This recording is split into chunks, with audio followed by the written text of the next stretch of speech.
Olá, senhoras e senhores, sejam muito bem-vindos aqui a mais um vídeo do canal Camisa 17, onde eu, Guilherme Dutra, gosto de bostejar um pouquinho sobre o futebol. Bom, hoje agora pela manhã, né, por volta aí das 8 até as 8h30, saiu saiu o sorteio da Champions League de quem vai pegar quem nas quartas de final da competição. E eu tô aqui hoje me dispondo pra dar a minha grandíssima opinião sobre os confrontos dessa quarta de final. Bom, eu vou pela ordem do chaveamento, que a TNT Sport postou, isso aqui é tudo mérito deles, essa arte bonitinha é tudo deles. E aí eu vou falar um pouquinho sobre o progresso que os times têm tendo no decorrer da temporada, com o resultado das oitavas, de como cada time se saiu e por aí vai. Bom, começando a falar aqui pelo chaveamento mais fácil, né, que é o lado do Atlético de Madrid e Borussia Dortmund. Cara, vai ser um jogo onde o Borussia, imagino que ele vá tentar, né, vai até assustar um pouquinho, mas muito provavelmente o Atlético de Madrid vai passar, porque o Atlético de Madrid é superior, é um time que sabe jogar a Champions League, um time que é comandado pelo Simeone, ele não cai fácil e não vai cair fácil justamente contra o Borussia Dortmund, que tem, entre muitas aspas, pouca camisa nessa competição, né, é um título, mas um título que já tem mais de 30 anos, então é difícil você pegar pra comparar. O Atlético de Madrid, por outro lado, há muito tempo vem batendo na trave na Champions League. São 3 finais que eles não conseguiram ganhar. É um time forte, é um time competitivo, é um time muito bem treinado, que passou por uma Inter de Milão muitíssimo forte na temporada. Uma Inter de Milão que estava invicto até o jogo contra o Atlético de Madrid nesse ano de 2024. Ou seja, o caminho que o Atlético de Madrid tem percorrido até chegar neste momento é muito bom, muito difícil, e eles têm demonstrado sair dessa dificuldade de forma muito promissora, de forma muito efetiva, de forma ganhadora, diga-se de passagem. O Borussia, por outro lado, ele tem passado muito pelos trancos e barrancos, apesar de ter caído no grupo da morte, né, o grupo com PSG, Newcastle, Milan, passaram nos trancos e barrancos e pegaram um PSV muito inferior nas oitavas de final, então assim, era meio óbvio eles passarem. E mesmo passando, eles também não conseguiram criar um resultado muito grande em relação ao time do PSV. Então, pelo andar da carruagem e tudo mais, é meio óbvio que o Atlético de Madrid vai passar. No outro jogo dessa chave, encontra-se aí PSG contra Barcelona. Um jogaço, diga-se de passagem. É uma rivalidade europeia que vem se crescendo bastante nesses últimos anos, né? O PSG, como eu falei, ele saiu do grupo da morte com o Borussia Dortmund, Newcastle e Milan. E nas oitavas de final pegaram aí a Real Sociedade. Também tiveram um pouco, entre aspas, de sorte de pegar um time mais inferior e conseguir passar para as quartas de final, mas assim, eles passaram com um bom futebol e com o fator dominante, cara que desequilibra qualquer partida que vai jogar. Claro que eu tô falando do Kylian Mbappé, que é com certeza o grande nome do PSG nessa temporada e de muitas outras. Se o PSG ele passa pouca confiança, o mínimo de confiança que ele vai passar é por conta desse cara, do Mbappé. E eles vão pegar justamente o grandiosíssimo Barcelona. Um Barcelona que foi muito bem nas oitavas de final, muito melhor do que eu imaginei que poderia ser, né, nos dois jogos. Apesar do primeiro ter empatado contra o Napoli, o time foi muito superior, chegando, criando as jogadas, mas perdendo muitos gols. Mas mesmo assim foi muito efetivo em chegar na área. No segundo jogo eles já conseguiram ser mais efetivos, né? Conseguiram a vantagem marcando 3 gols pra cima do Napoli. Mas se olhar de um aspecto mais geral, a temporada do Barcelona, como todo se deve saber, é muito ruim, muito abaixo. Caíram na Copa do Rei, perderam a Supercopa. Estão muito longe do Real Madrid na tabela da La Liga, são quase 10 pontos de diferença. E restando assim, entre aspas, basicamente a Champions League. Todos nós sabemos que não vai ganhar, porque tem outros times na jogada. Mas o torcedor mais otimista pode imaginar um bom cenário do Barcelona nessa Champions League, justamente pelo chaveamento fácil que eles pegaram. É muito melhor você poder, supondo que eles vão passar pelo PSG nas quartas, enfrentar um Atlético de Madrid ou um Borussia Dortmund na semifinal do que enfrentar um Bayern de Munique ou Real Madrid, ou Manchester City, ou Arsenal, que estão do outro lado. Passando do PSG, que é com certeza o seu adversário mais forte que eles vão encontrar nesse chaveamento, pode ser que dê pra pintar um Barcelona na fase final da Champions League, né? Vai ser um jogo muito difícil, muito equilibrado e complicado para ambos os lados, né? Porque os dois não têm os times mais fortes da Europa nesse momento, mas o PSG tem algo que o Barcelona não tem, e eu gosto sempre de frisar isso, porque pelo amor de Deus, os caras têm um Kylian Mbappé, o cara é um gênio, tá ligado? Foi ele que marcou 3 dos 4 gols do PSG nas oitavas de final. Ele é sempre o fator desequilibrante do time, é o fator que deixa o time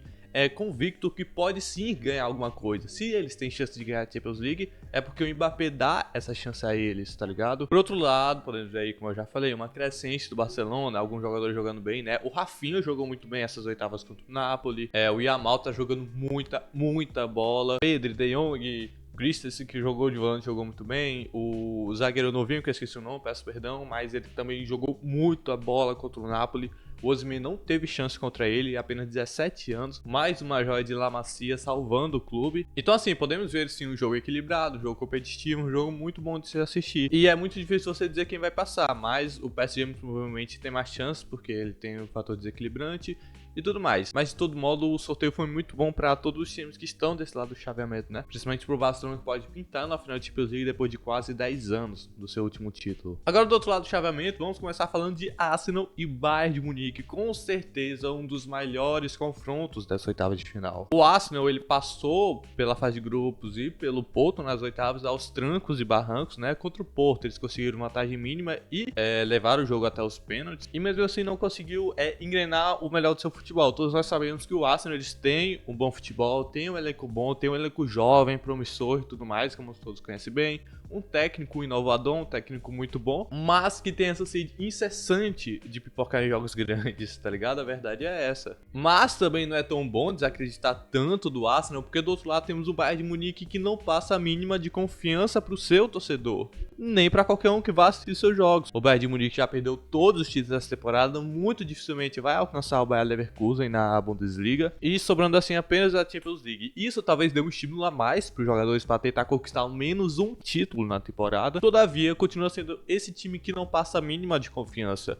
Thomas Tuchel e Bayern de Munique foi um casamento que infelizmente não deu certo de maneira alguma. É um jogo muito de igual para igual, um jogo muito pau a pau, um jogo competitivo, onde é muito difícil você afirmar com exatidão e certeza quem vai passar para a semifinal, mas de todo um modo vai ser um jogaço de ambas as equipes que, entre aspas, se parece muito em alguns sentidos. Vamos falar aqui agora de Real Madrid contra o Manchester City. Com certeza o jogo que vai ser o evento dessa Champions League, né? O jogaço que também é uma rivalidade que vem se crescendo nesses últimos anos. E às vezes o Manchester City ganha, às vezes o Real Madrid ganha, mas de todo modo, é um confronto, é uma rivalidade que vem se crescendo muito nesses últimos tempos de Champions League. Mas, apesar dos pesares, eu acredito que seja o confronto mais desequilibrante dessas quartas de final. Por quê? Porque o Manchester City é muito bom, cara. É surreal como esse time joga bola. Esse time é literalmente uma máquina, bicho. É um time jovem, efetivo, de longevidade. Eles têm o melhor centroavante do mundo, tem o melhor meio-campista do mundo, tem um dos melhores pontas do mundo, que é o Phil Foden, que o Pep Guardiola inclusive diz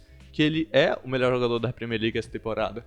Então assim, eles têm um conjunto da obra muito perfeito, além do Rodri, que é o melhor volante do mundo atualmente. É um conjunto da obra perfeito, é um dos times mais efetivos dessa geração 2000, não dá pra tirar esse mérito dos caras. O Real Madrid, por outro lado, ele aparenta ser muito inconsistente durante a temporada. Muito inconsistente porque ele também não passa total confiança pro seu torcedor. Eu não tô minimizando o Real Madrid, até porque eles são o atual campeão da Supercopa da Espanha, líder da La Liga com uma ampla vantagem, conseguiram chegar com 100% de aproveitamento nessas quartas de final, então não é um time fácil, cara. Eu sempre vou gostar de frisar isso. O Real Madrid ele pode se passar pelo Manchester City, mas pra mim, ainda assim, é um confronto totalmente desequilibrante. Desequilibrante porque o Manchester City tá aqui e o Real Madrid, apesar de ser muito bom, tá aqui embaixo em comparação ao Manchester City, tá ligado? Todos nós sabemos que em jogo grande há essa mística, né? A camisa pesa, não dá pra cravar nada contra o Real Madrid, realmente não dá. É um time que gosta de brincar, gosta de passar sufoco e ganhar uma Champions League, né? Como já fez inúmeras vezes. Todavia, eu ainda assim acredito que o Manchester City vai passar. E se jogar aquele futebol que todos nós conhecemos, todos nós estamos acostumados de ver uma equipe do Pep Guardiola jogando,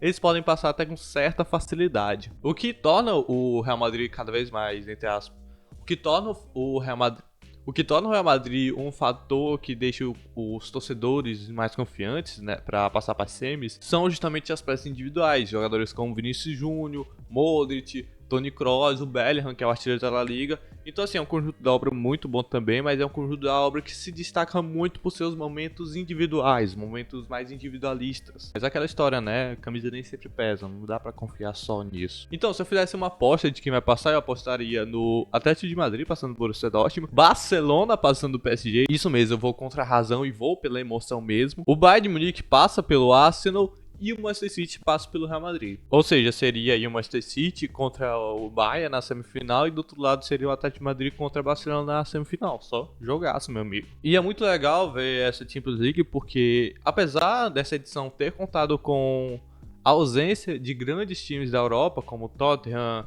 Juventus, parece irônico eu falar isso, mas sim, são grandes times da Europa, né? O Milan, que caiu para a Europa League, e entre outros, no final das contas sobrou apenas os times grandes, né? E muita gente estava reclamando, essa Champions League está muito ruim, a era do bom futebol já passou, porque o Messi e o Cristiano foram embora da Europa e tudo mais. Mas ainda assim está sendo muito divertido de se assistir, né? Temos aí boas peças que demonstram um futebol muito bonito, peças como Phil Foden, Vinícius Júnior, como todos devem conhecer bem, o Yamal, que também é muito... E também o Yamal, que eu gosto muito da Firula, e entre outros. Então assim, é uma Champions League que está sendo muito legal de acompanhar, muito legal de assistir, e é a última nesse formato, né? Porque próximo ano vai ter aquele novo formato, que vão ser vários times, vários competidores para disputar apenas uma taça. Vai ficar muito mais difícil para aqueles times que têm pouco investimento, ou aqueles times que passam por uma fase ruim, como o Barcelona tem passado, e etc. Eu passei um período ausente porque eu tava com preguiça, eu tava de férias, então eu não me vi com muita necessidade de sair gravando vídeo. Mas saiu o sorteio essa manhã e eu queria gravar sobre. Mas é isso, se você gostou, por favor, curta, comenta, compartilhe e faça o que mais você quiser com o meu conteúdo. É isso, muito obrigado por você que assistiu até aqui e já era, valeu!